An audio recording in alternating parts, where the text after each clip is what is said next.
Pumunta ako ng Sakyapo, mga manguhula dyan, mga gano'n yung kamay ko, gano'n nila. Sabi niya, may ano ka, may sapi ka, matindi sapi mo, abing gano'n. Sa akin, napagkakamalan pa akong drug addict, ganyan. May mga bagay na mangyayari sa buhay mo na hindi mo akalain na mangyayari sa'yo at ibibigay sa'yo. Parang sa mga nagkatiwala mo kay Lord lahat, kanya ibigay sa'yo lahat.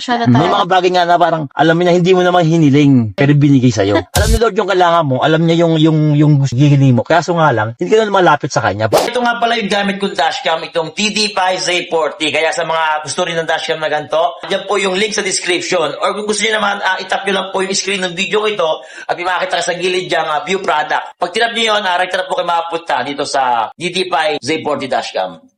Kayo po ba yung nasa Facebook? Opo, ma'am. Yung nag-vlog? Opo. Curious lang ako, sir, kung okay lang magtanong. Yes po. Hindi po ba kayo nangangalay since nga siya, uncontrollable nga siya? Hindi naman po, ma'am. Mas nakakangalay pag pag pinipigil namin. Ay, kung sa bagay. Pero Kasi usually parang, po, ano pong nagtitrigger sa inyo? Wala naman. ma'am, stress ang mas malakas maano. Tapos, rin, kasi depende sa mood, ma'am Kapag yung sobrang saya, kapag na-excite, kapag nagagalit, ganun man lumalabas yung mga tics. Oo. Doon siya mas, naging active. Oo. Ang hirap din, nahirap. Hindi naman mahirap, ma'am. Mas mahirap yung kung paano yung intindi sa mga ibang tao. Kung paano Hindi kasi siya normal. Kung paano Ang tawag lang kasi sa kanya usually mannerism. Opo, ganun mannerism. Pero iba kasi yung mannerism. Oo, iba mannerism. Sa Tourette. Akala nila, kaya sabi nila, di ba mala sinasabi, pigilin mo lang. Oo. Hindi naman kasi ganun kadali sabi na pipigilin yung ganito. Kasi kung ganun siya kadali pigilin, hindi dapat pinigil ko na noon. Inano ko na noon. O hindi kasi normal sa amin na pinipigil siya. Opo. Mas normal sa amin yung nilalabas siya. Oo. Kasi nga hindi namin alam na ganito pala yung kilos namin. Oo. Na ganun pala siya sabihin, alam ko na gumaganto ako, pero hindi ko alam na ganun pala siya kadalas. Opo. Minsan pag di mo nakikita sa salamin. Kasi minsan, kung dapat yung sarili ko sa video, kung nakita, ganun pala yung yung mga galaw ko. Paano po ang downtime niyan, sir? Nagagamot pa ba kayo? Hindi na po Dati na nag-try akong uminom ng gamot, mas nahihirapan ako kasi inaantok ako. Kasi pinapakalma po kayo. Kung okay lang siguro, kung yung trabaho hindi pagmamaneho or sa bahay lang ako, pwede. Kaso ang lang din, hindi siya naman talaga mawawala Oo. Andun pa rin siya. Pero buti hindi po naapektuhan yung salita niyo. Wala akong stutter pa. yung parang vocal tics na yung iba si may sigaw, di ba?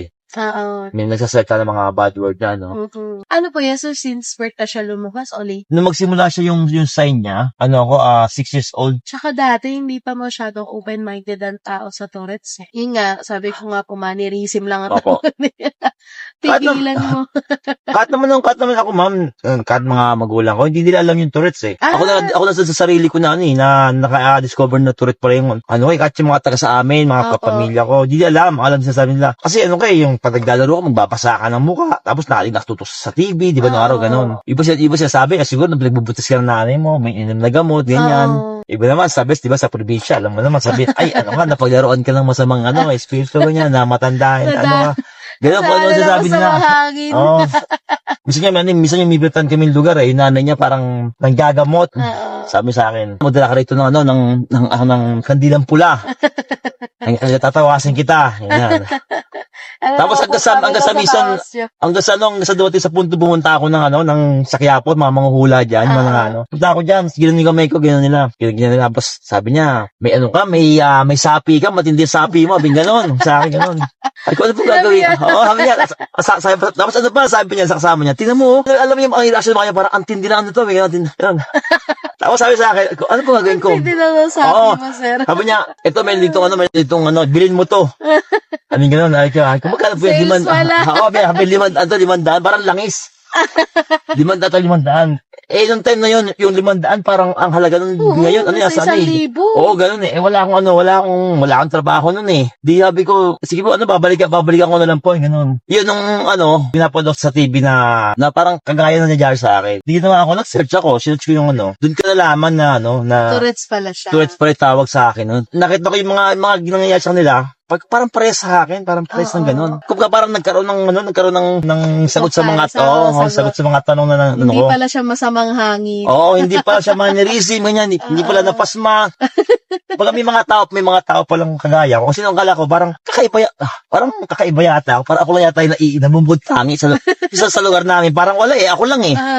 Parang ako lang yata yung parang iba yung naiiba. Nung time na yun, ma'am, talagang nahihirapan din ang makisalimuha sa mga tao. Kahit sa mga bata, makipaglaro ako. Pag hindi ko kilala, nakipaglaro. Pag may mga yung mga parang maraming tao, ganyan, WhatsApp, may sa simbahan, magsisipa ako. Mag-i-stand out ka kasi Oo. talaga eh. Oo, lumalaki ako sa may likod. Sa likod talaga nakapwesto. Hindi lumalaki sa may bandang harapan. Yung nakikita ko ng mga tao na, kasi alam ko, ako yung makikimahapasin nila. Oo. Minsan paglalakad ako, pag maraming tao dyan, hindi ako lumalakad hanggat wala yung mga tao na yun doon. Ganun ako, parang ako na mismo sa sarili ko, na pinipili ko sarili ko ng nilagyan ng limitasyon yung sarili ko na doon pa pumunta na maraming tao, makikita ako. Kasi baka hindi mo rin masabi, mabubuli ka. Tsaka isa naiwas ako noon, yung tanong sa akin, ano nangyari sa'yo? Parang wala akong sapat na paliwanag kasi na. hindi niya pa alam na Tourette's ka. Oo. Minsan sabi ko, pag naka-corner ako, sabi ko, hindi, napasma, ganyan. Hindi lagi sinasabi ganun. Maniris. Oo. Pero nung malaman ko na yung nangyayari sa akin, nung malaman ko na Tourette's siya, yun, gusto ko na sineshare. Apo. Parang alam mo yun, parang nung malaman ko yung sa akin, parang doon naburutan ako ng tinik. Parang, yun pala. So, nagkaroon ako ng sagot sa mga tanong nila. Nalaman ko lang din po yung about sa Tourette's sa'yo, mga pandemic eh, kasi di ba? Lahat Ganun. ng tao naka-online. Gumawa ako ng placard na ganyan, nilagay ko sa sakyan. Apo. Tapos, sinong time bibiyahe ako nun, ma'am, wala akong placard. Napasin ko, yung mga nakakakit sa akin, iba naging reaction nila. Sabi ko, ba't kaya, parang hindi siya aware sa ganitong kondisyon. Sabi ko, ba't kaya ilagay ako ng placard? Na kahit hindi ako magpaliwag sa mga sakay ko, alam nila na yung kung ano nangyari sa akin. Apo. Doon na simulang mag-vlog na. Parang napasin ko na, napasin ko na parang yung mga tao, hindi sila aware sa ganito. Oo. Tapos yun nga, nung gumawa ko ng placard na yun, may pasahero ako, pinicturean yun, tapos pinost nila. Doon ko nalaman na talaga maraming tao na hindi aware sa itong condition. Ang daming comment nag-viral yun, parang ano yung Tourette? Hanggang sa search nila kung ano yung Tourette, ganyan. Hanggang sa, gano'n na nalaman niya, tapos yun. Parang, ba't ikaw gawin siyang at ito naman, kumbaga pahalo na ako, nakilala na yung pangalan. So, gumawa na ako ng channel ko, ng page ko yan. Di mo noon dati, pag sumasakay yung mga tao, nakita ko, sabi nila, ay, ano nangyari sa'yo, kuya, ganyan. Ngayon, ang madalas na nakakaalam na may Tourette ka, no? Yung mga doktor, nurse, alam nila na, ay, may Tourette ka. Ngayon, kahit mga ordinary tao, sabi nila, ay, kuya, may na may Tourette ka, no? Hindi man nila alam na ako yung napanood nila. Nasabi nila, minapanood ako sa Facebook na ganyan eh. Minapanood ako sa video na ganyan. Minapanood ako in-interview nila noon, ganyan. Na hindi nila alam na. Ikaw pala yun. Oo. Parang aware na rin sila. Parang nabuksan na yung pintuan ng kaalaman nila. May mga tao pala na gano'n na may Tourette. Nasabi pa nila, meron commercial na ganyan eh. Nasasabi nila gano'n. Tsaka living proof ka, kuya, na kahit may Tourette's ka, di ba? Kaya mo. Kaya naman talaga. Kumbaga, ang lang kasi talaga, hindi nabibigyan ng chance eh. Kasi na-experience ko yun dati nung hindi pa ako nakikilala ng mga tao. Mag-upload trabaho, parang, sir, tataga ka na lang namin, gano'n. Parang, kaya pa magmanehan ng tao, na ganitong klaseng tao. Sabi, kuya, yung mga rejections mo, para sa'yo talaga si Grab. Siguro kaya dito ako nilagay sa platform na to, para mas marami akong ma-share na na kwento, ma-inspire ng mga tao, gano'n.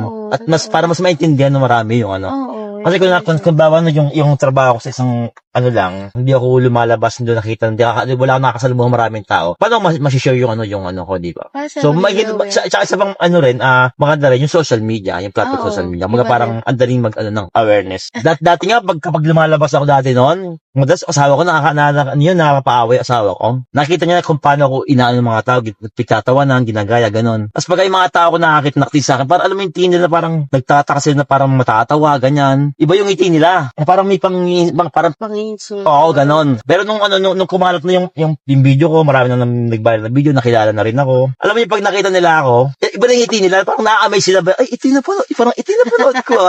Parang ganon na.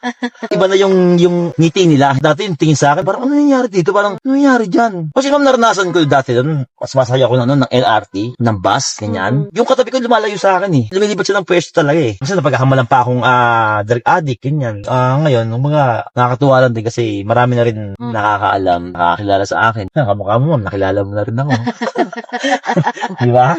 Pagpasok ka, sabi ka, ay para baka ito yung napapanood ko sa Facebook. Oo. Parang kakaiba yung driver, Hindi naman.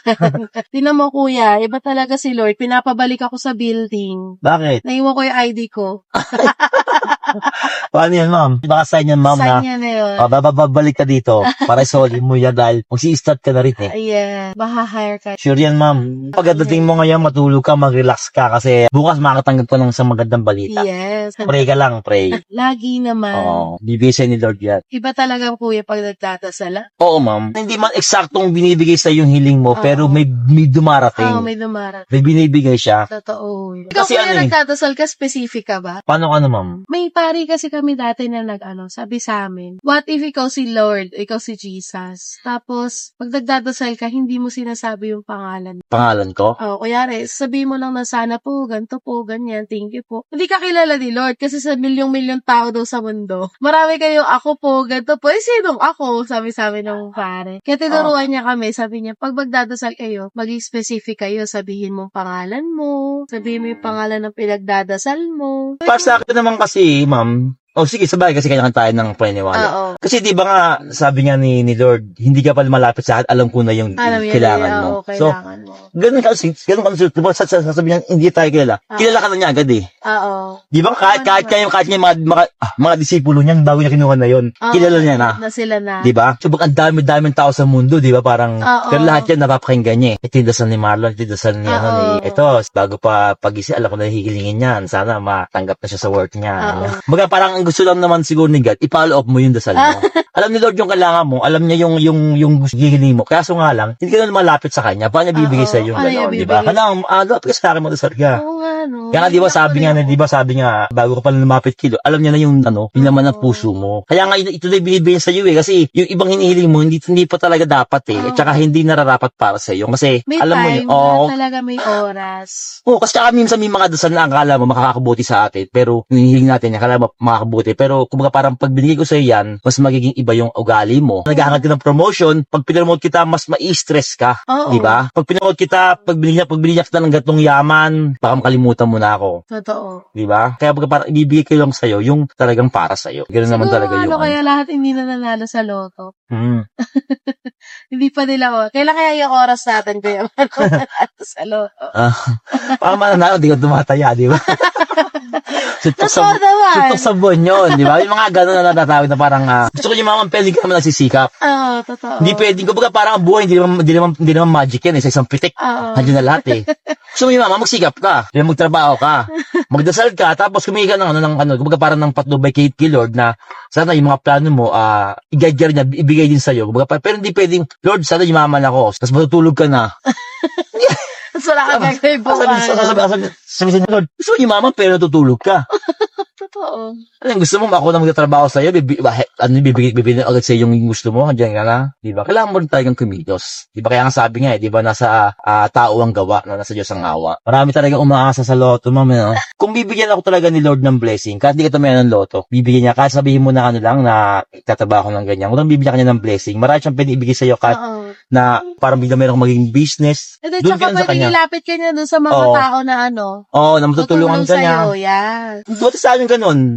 Pandemic, walang trabaho nun. Ang asawa ko, kapanganak lang. Pandemic, nagkautang ko sa ospital. Hindi ko lang saan kukuha. Alam mo, yung nakatagap ako ng message sa kinukuha ko sa isang commercial ads. So, napad mo yun, ma'am, sa Colgate na Smile Strong. Doon, nakuha ko doon. Baka ilan nagtawid sa amin ng panahon ng pandemic. Kasi parang buwan-buwan po ba kayo binibigyan na? Hindi, kung malaki nakuha ko doon na Kasi sabi ko, walang imposible kilot. Kahit hindi ka tumayan ng loto, pag binigyan ka talaga ni Lord ng blessing. Tapos, may mga iba pang mga sa akin na opportunity. Hanggang sa amin nakatanggap ako ng message na Sir Marlon, pwede ka ba sa TV series? Oh. Doon na ako nasama sa Batang Quiapo. Okay. Doon parang, alam mo yun, parang may mga bagay na mangyayari sa buhay mo na hindi mo akalain na mangyayari sa'yo at ibibigay sa'yo. Basta man natin mo tiwala. Pag katiwala mo kay Lord lahat, kaya niyang ibigay sa'yo lahat. Siya na talaga bahala. May mga bagay nga na parang, alam mo na hindi mo naman hiniling, pero binigay sa'yo.